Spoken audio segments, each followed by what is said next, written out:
Hello everyone. Welcome to Shri Jayendra Rank Zone classes. I am your mentor and your friend for the subject zoology, which comes under biology. So friends, we were earlier talking about the different phylums of kingdom Animalia. Yet we have reached phylum Coelenterata. In the last lecture of mine, because of some technical issues, I was not able to pursue you the different types of nematocyst. So before moving to our next topic, that is phylum Ctenophora, I'll give you some additional information about nematocyst, and 2-3 terms are more additional terms which you needed to know. When I talk about nematocyst, so there are two important terms, okay? In the previous lecture, I do explain to you the nematocyst. It is a part of nematoblast. Nematoblast, also known as nidoblast, right? So types of nematocyst means the one which is known as what? Stinging organ. And nidoblast, it contains this stinging organ, okay? For example, I make a cup like organ, a cup shaped structure, okay? So this is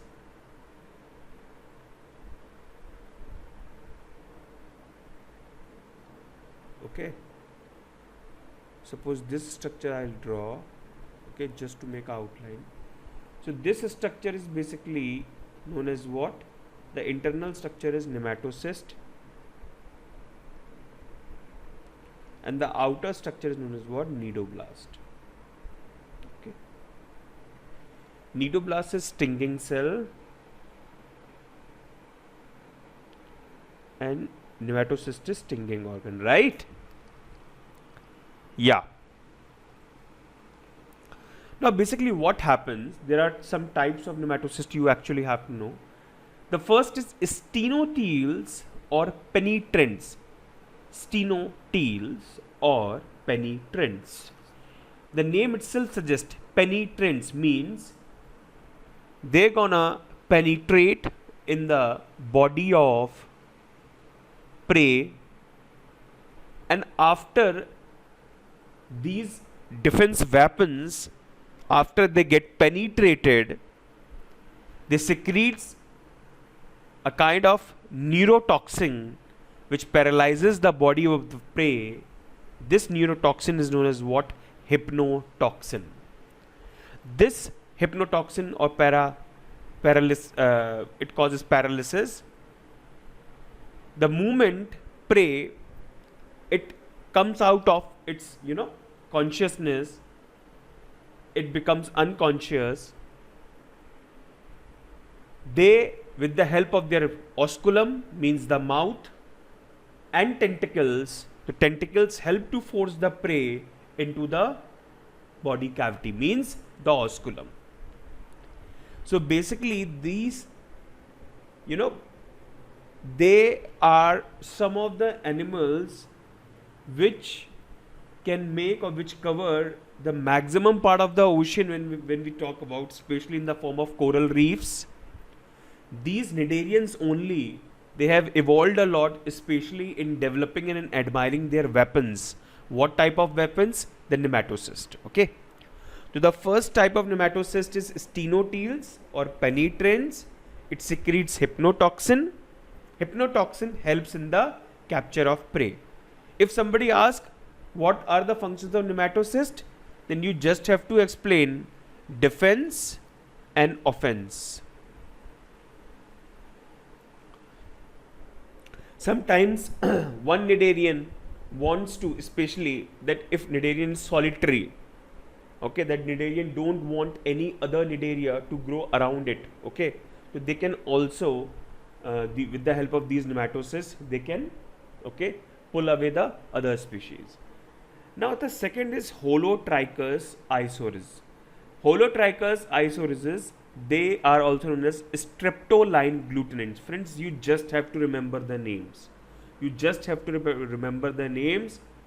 Going deep is actually not recommended for you. Okay. Then Atrichus isorese, it is steroline glutenins. Okay. So they can just ask with, because of their names, that what is the another name of streptoline glutenins? Then Holotrichus. Holo means whole, trichus. Then steroline glutenins, what is the another name of steroline glutenins? Then it is known as what?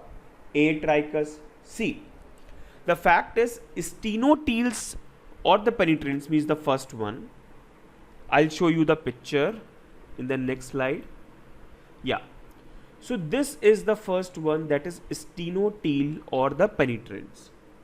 You know, they are the largest nematocyst among all. They are the largest nematocyst among all, right? These nematocysts, I already explained that nematocyst, it is having, you know, three parts. Okay, the shaft, the thread tube, and the stylet.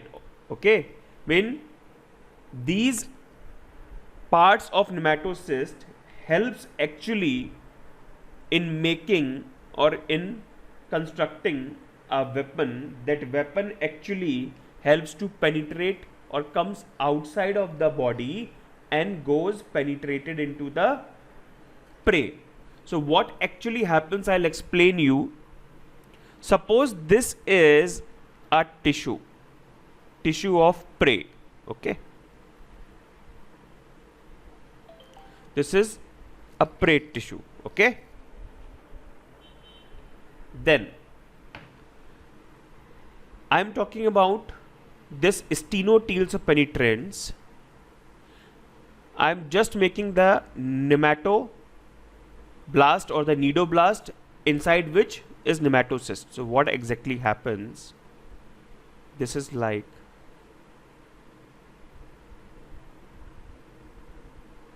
okay,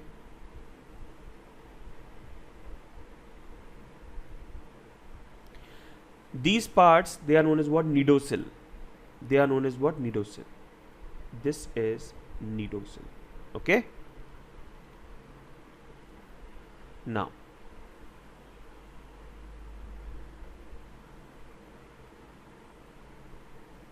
I'm just making in the rough so that you can understand.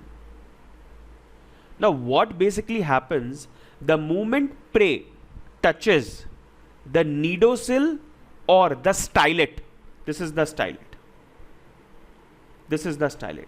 The moment prey comes in contact with the stylet, anyhow, what exactly happens, the osmotic pressure of this nematocyst, it increases. Okay, the moment stylet comes in contact, okay, with the prey, stylet comes in contact with the prey, comes in contact with the prey, because of osmotic pressures or changes in osmotic pressure, this butt, okay, this is the butt. Okay, the thread, this is the this picture is basically the discharged part. Okay, previously it was like this. Okay, the thread was inside, the thread was actually inside. They have a lasso, means, which is a coloblast. The moment it happens, the prey comes in contact with this stylet or nidocell, this thread, it comes out like this.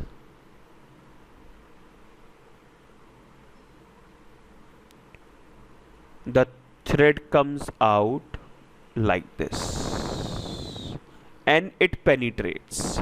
Okay, it penetrates. The moment it penetrates, the nematocyst vacates or vomits out all the toxin it is having. Okay, neurotoxic. Okay, so these cnidarians, they are very interesting to know, as they can make, you know, very beautiful coral reefs. Okay, I mean, which creates a mesmerizing environment to watch. But the fact is, on the contrary, they are very harmful. They can be very fatal.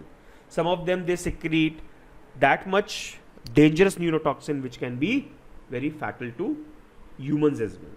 Okay, so the hypnotoxin, or the paralyzing neurotoxin which is secreted by these streptoline, these penetrants or stenoteals, this neurotoxin paralyzes the prey, and with the help of tentacles, the cnidarian pull that prey, keep it in the mouth, and that gub gab gub means it is all finished. Okay, the digestive enzymes of cnidarians, it will help to finish it. Okay, so I hope it is understood. Okay, you don't have to actually remember much. The fact is, you just have to remember the names. Okay, so just when I talk about stenoteals or penetrants, they are the largest. They secrete hypnotoxin, which helps in the capture of prey. Okay, then Holotrichus isorizae, or the streptoline glutenins, the peculiar characteristic is that they have a narrow butt. They have a narrow butt. Okay, Atrichus isorizae, or steroline glutenins, see, the fact is, why they are known as trichus, the trichus word basically helps them, or help us to know that they have sticky surfaces. Okay, they have sticky thread-like structures which basically helps them to connect with the prey, or to connect with the resting surface, right? So Atrichus isorizae, or small glutenins, or steroline glutenins, okay, there in this, especially in this category, the butt is absent. The butt is absent. Okay, and then comes the desmonemes or volvins. The stenoteals, the first one, and the desmonemes, they are actually, they help in capture of the prey. Okay, they help in the capture of prey. Okay, so Holotrichus and Atrichus, basically they helps to, you know, when we talk about that hydra, when it walks through somersaulting, so the tentacles need to attach, or need to fix them with the substratum or the ground, right? So that is why the Holotrichus and Atrichus, they actually helps in locomotion, you know, moreover than the defense mechanism. And stenoteals and penetrants and desmonemes, they actually, they help in capture of the prey. Now I hope it's everything is inside your brain. Okay, we'll move to the next topic, my dear students. Corallium. Corallium rubrum is basically a stone available in jewelry shops, but it is actually what? It is a cnidarian. So that red munga I'm also wearing, it is basically, it is a cnidarian, that what we are wearing. So Corallium rubrum, it is red munga. Okay, then we talk about corals. What are corals? Corals, these are the hard materials. Actually, they have calcium silicate or calcium carbonate deposition. Okay, so corals, they are hard materials secreted by colonial polyps. The polyps which live, you know, polyps are colonial. Okay, the polyps which are which live under the colonies, or they make up groups, they secrete the hard materials. We can understand this hard material secretion in the form of their excretory waste, or in the form of their digested part. So that part undergoes calcification in ages and ages, and it is converted into good biomass reserve. Okay, then coral reef, it is basically made of calcium carbonate. Okay, and it is basically secreted by madreporian corals. Okay, So these important things just you have to remember, that what is coral reef, what is corals, right? Now I think we are done with this topic, that is phylum Cnidaria. Okay, this is also done. I think it's time to start with the new topic, my friends. Okay, so we are going to start with the phylum Ctenophora. This is phylum Ctenophora. Love to watch this phylum, seriously. Okay, phylum Ctenophora, they are known as what?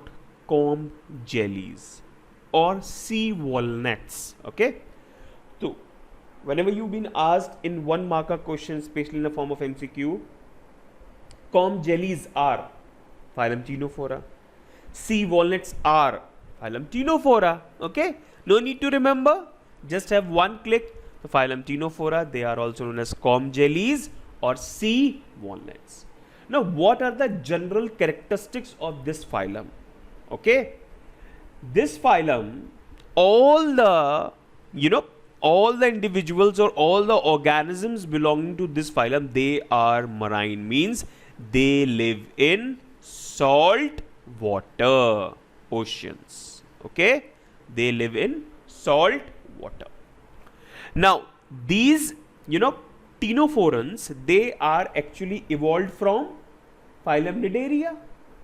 Okay, so previously they were actually put under the same phylum, means the phylum Cnidaria only, but because of their unique characteristic and because of their one level more development of the nervous system, okay, and they are the first evolved bilateral organisms. Okay, first evolved bilateral organisms. Okay, till here we actually have gone through the radial symmetry, mean the organisms having radial symmetry, whether we talk about sponges, whether we talk about cnidarians. Okay, so that is why they are kept in a distinct category. Okay, so actually ctenophores,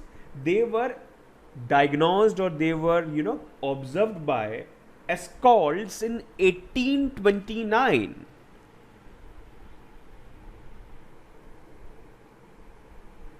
Escholz in 1829. Okay, they don't belong to phylum Cnidaria. They belong to phylum, they belong to some different phylum, or they are distinct, they are different, and that is why, because of the research work of Escholz in 1829, these individuals or the ctenophorans, they have been given a distinct category.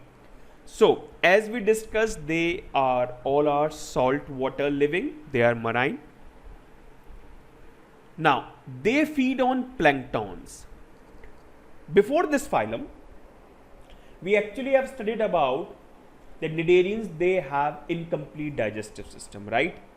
And they have diploblasty, means they have only 2 germinal layers, as the mesoglia is not cellular, it is a jelly like layer. Okay, so when we talk about the development of mouth to actually have some solid food, somebody needs a condition of what? Triploblasty, or a condition having in which they have a kind of highly developed or more developed gastrovascular tract, okay, or gastric tract or alimentary canal, right? So basically phylum ctenophorans, they don't have actually upgraded, or I can say the digestive tract, and that is why, although they have gastrovascular canals in them, okay, will come to it. So they feed on small planktons, okay, which actually keep on surfacing on water. Okay, so they feed on planktons and they have cilia to swim. Okay, they have cilia to swim, like we have legs to walk, and they feed on planktons like we feed on dal, chapati, rice, right? they show great power of regeneration. Okay, so this regeneration power, you can see sponges they were also having, cnidarians they were also having, okay, and phylum Ctenophorans they are also having. So when we talk about the invertebrates, especially the lower invertebrates, when inclined towards these sponges, you know, the reason is that the cells are yet not very complex. The cells are yet not very differentiated. Okay, the moment cells become differentiated, it's very hard to, you know,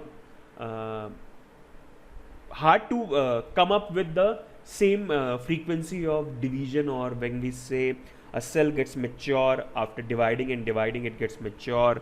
So that differentiated cell or matured cell, it is not going to divide unless and until there is some requirement. Okay, there is some message which is imposed, and that is why a great power of regeneration is there, because they need to regenerate their body parts very quickly. Okay, so our Almighty God, He's been very kind on these generations, on these organisms, to provide a great power of regeneration. And one most important thing I should tell you, because of this regenerating property is inherited to phylum Ctenophorans, or inherit to phylum Sponges or cnidarians, or we will talk in Platyhelminthes as well. But the fact is, it cannot be transferred to you. Okay, it cannot be transferred to me. In many researchers they have posted that these Ctenophorans, Sponges and cnidarians, they have been actually consumed. They actually been consumed by humans because they want to have this power of regeneration, but it cannot happen. Okay, and these organisms, they are not for us. Okay, so these wet animals, they are actually not meant for our consumption, because their body contains, might be, some kind of neurotoxins, as we have discussed. Okay, so we have to actually put a check on our diet, right? Now, bioluminescence, they actually emit some kind of electromagnetic radiations, right? Electromagnetic radiations, light. Okay, and how come that possible? Okay, so bioluminescence is one of the most important characteristic of this phylum Ctenophorans. Okay, these phylum, mean the organisms of these phylum, they actually help to secrete, you know, some electromagnetic radiations, some kinds of, you can see, light. Okay, and this light is basically the intensity of light, the color of light gets vary when it comes in contact, or when it is under the process of, okay, danger, or it is a method to communicate. Method to communicate means one level next, nervous system. That is, the nervous system is one level more developed than phylum Cnidaria or phylum Coelenterata. Okay, because the emission of light is just for not sake, it is for some purpose, and the purpose is to, okay, come near to me, or go. If you are enemy, go. Okay, now they have a very specific biradial symmetry. Biradial symmetry means bilateral plus radial. So bilateral symmetry means bilateral plus radial. They are diploblastic, means two germ layers. Okay, ectoderm and endoderm. Tissue level of organization, they have tissue level of organization. They don't have organs. The body wall of ctenophores, they have the outer layer of epidermis and inner layer of gastrodermis. Gastrodermis means trying to make gut. Okay, or we can say false gut. Right? So the outer layer is the body wall of the outer layer of the body wall is outer epidermis, and the inner layer is gastrodermis. Then they have mesoglia, and the mesoglia of ctenophorans is somewhat different from the mesoglia of cnidarians, because the mesoglia of ctenophorans, they contain amoebocytes, okay, so that it can feed on the captured food with the help of pseudopodia, right? Then they have elastic fibers. Why? Because they have to actually cover the whole area by moving. Okay, they have elastic fibers. Okay, or we can say muscle cells. Muscle cells to coordinate, to capture, to walk. Okay. Then they have special coloblast or lasso cells which are present in the tentacles. Okay, and these lasso cells I just explained today only in the previous slide of cnidarians. Okay, the lasso cells or coloblast, they helps to in capturing of the prey. Okay, predation means capturing of prey, right? So Euchlora rubra has nematocyst on tentacles.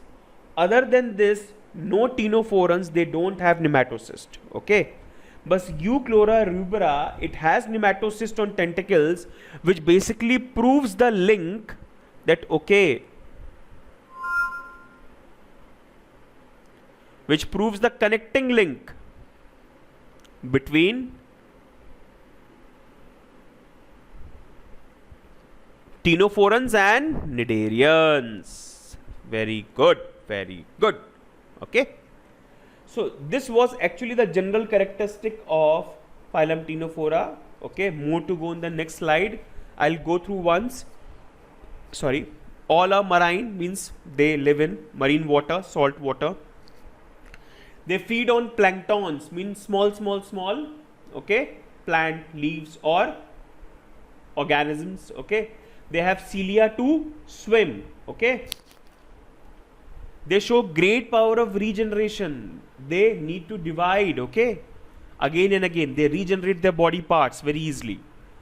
Bioluminescence, most peculiar characteristics of this phylum, they emit electromagnetic radiations, and which helps them to better communicate with their own family members. Means they have one stage more developed nervous system. Okay, then they have biradial symmetry, bilateral plus radial. They were the first organism having bilateral symmetry. Note down, first organism having bilateral symmetry, and their symmetry is mixed bilateral and radial. Okay, as why it is known, I'll show you in the picture I am having, okay, of pleurobrachia. Then they have diploblasty, means they have two germ layers. They show tissue level of organization. Okay, then they have outer body wall made up of epidermis and inner body wall made up of gastrodermis. Okay, then they have mesoglia, which contains amoebocytes, elastic fibers and muscle cells to move, to capture prey. Then they have coloblast or lasso cells, which help in the predation, which helps in the capturing of prey, which is present in the tentacles, right? And Euchlora rubra, it is among the ctenophorans which is having nematocyst. None other ctenophorans, they have nematocyst. Okay, now moving to the next slide. Yeah, locomotion in ctenophorans is done by ciliary plates arranged in a pattern, a definite pattern of 8 ciliary plates, and these are known as complates. It is arranged like this. I'll show you in the okay, like this. 8 ciliary plates are arranged, stack over one over another. Okay, 8 ciliary plates. Okay, now these 8 ciliary plates, they help them to move. Reason being, I'll show one more thing. Suppose I am just making a gross structure of a comb jelly. Okay,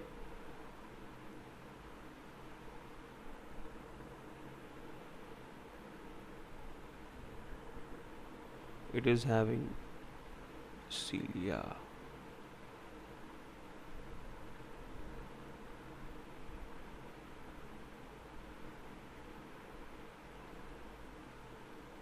Okay,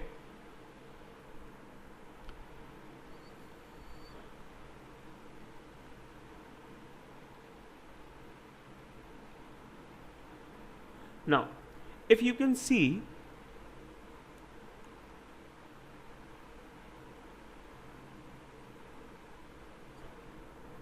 okay, they have a structure, very unique structure, and these are the complates. Okay, these are the complates. These are tentacles, and they have complates over the body. Okay, over the body they have complates. Okay, like this. Okay, this is the aboral side, means opposite side of mouth, which is known as which is having anal pore. They have two anal pores. Okay. Now, locomotion is done by 8 ciliary plates. These are the ciliary plates which are arranged. Okay. Cilia of these plates help in swimming. Okay. Cilia of these plates, they help in swimming. Okay. Acoelomates, they don't have coelom. Okay. They don't have any coelom, no body cavity. Digestive system is complete now. Okay. Digestive system is complete. How come? Because they have anal pore. Just I told you. Okay, they have anal pore. Okay, means they have mouth as well as anal pore. Mouth is arranged here and anal pore is arranged here. This part, this is anal pore, and they have mouth. Okay, means they have a complete digestive tract, right? So digestive system is complete. Stomach is highly branched to form gastrovascular canals. Okay, so stomach is highly branched as they have gastrovascular canals. Okay, nervous system is diffused, means nervous system is not very clear cut, it is not differentiated, it is diffused. Although they have sense organs like we have in cnidarians. Statocyst. Okay, statocysts are present on the aboral end of surface. Aboral means where there we are having anal pore. Okay, so these statocysts, they helps to maintain the balance for equilibrium. Statocyst present on the aboral surface. Okay, so the aboral surface is having anal pore, 2 anal pores, it is having statocyst. Okay, digestive system is complete as they have mouth as well as anal pore. Okay, they are monoecious. Monoecious means hermaphrodite, bisexual. Okay, they are bisexual. Okay, fertilization is external. Okay, although they are hermaphrodite, means monoecious, the fertilization is external. And there is no asexual reproduction. Important point. No asexual reproduction, right?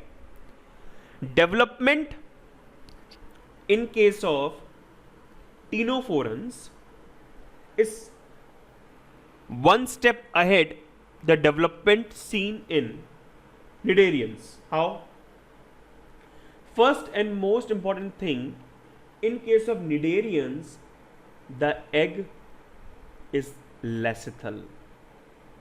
The egg is lecithal means it is having yolk.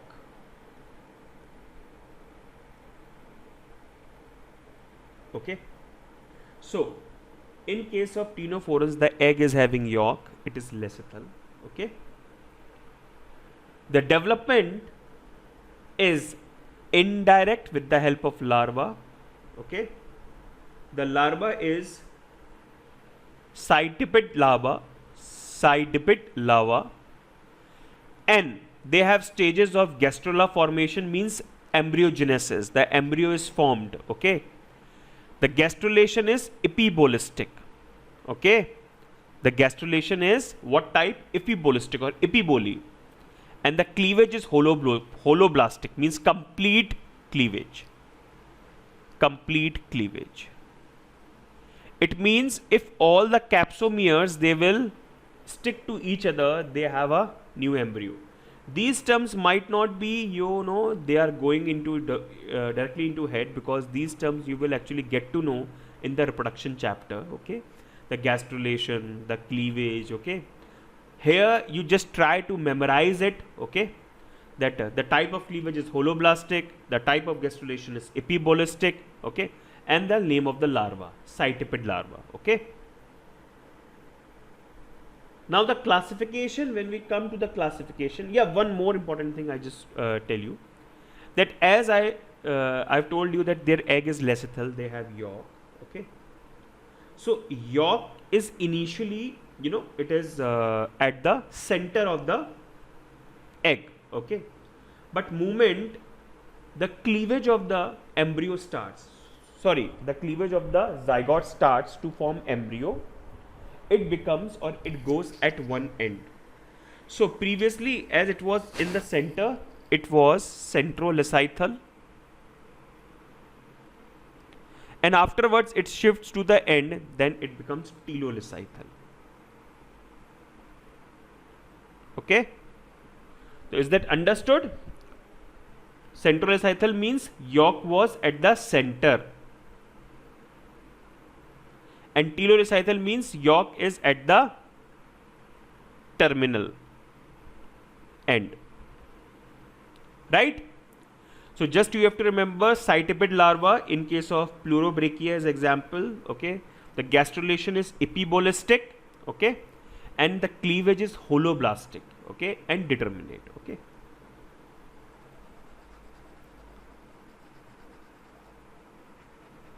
I was thinking to take one extra class specially, okay, before moving to the next phylum of these types of cleavage and the gastrulation. Okay, so that I just give you a glimpse that what are the different types of cleavage and all. Okay, because they are coming everywhere.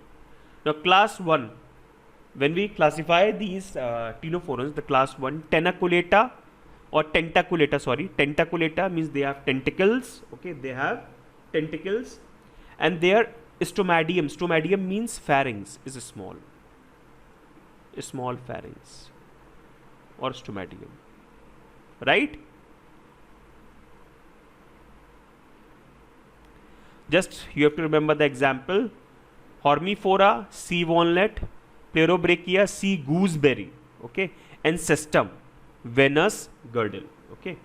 Class 2 nuda, they don't have any tentacles, example Beroe. Okay, so class 1 tentaculata, which is having tentacles, example Hormifora, which is also known as sea walnut; Pleurobrachia, sea gooseberry; and cestum, venous girdle.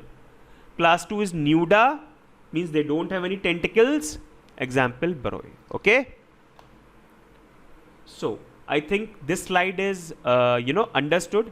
Except the development part, don't actually put weight on your brain, because even then you have to remember the type of cleavage, okay, which is actually required, okay, in NEET examination. The type of cleavage is holoblastic, gastrulation is epibolistic. Just remember, okay, everything will be sorted out the moment you will come to the chapter. Okay, now coming to the next slide. Yeah, this is the diagram or a picture I have taken from net, okay, to show you the Pleurobrachia, that is the sea gooseberry. The most important thing that I just want you to register is these complates. Just have a focus on these complates. Okay, how symmetrical and systematically they have arranged. Okay, now these complates, they just like look a plates or the spikes of the comb. Okay, now these complates, they actually provide the strategy to ctenophorans to move. Okay, there is one most important thing is, in case of ctenophorans, the movement and the beating of cilia. If movement is downwards,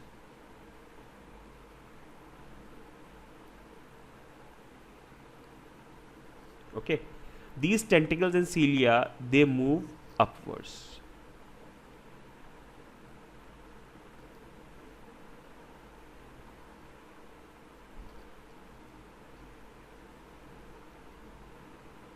So they are a perfect example of anti-stroke mechanism.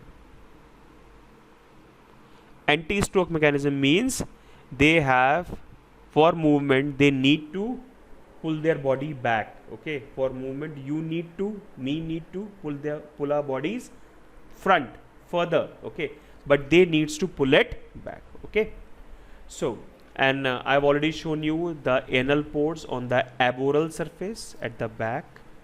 Okay, this is stomach. You know, there are many. This gut diverticulum is basically gastrovascular canals.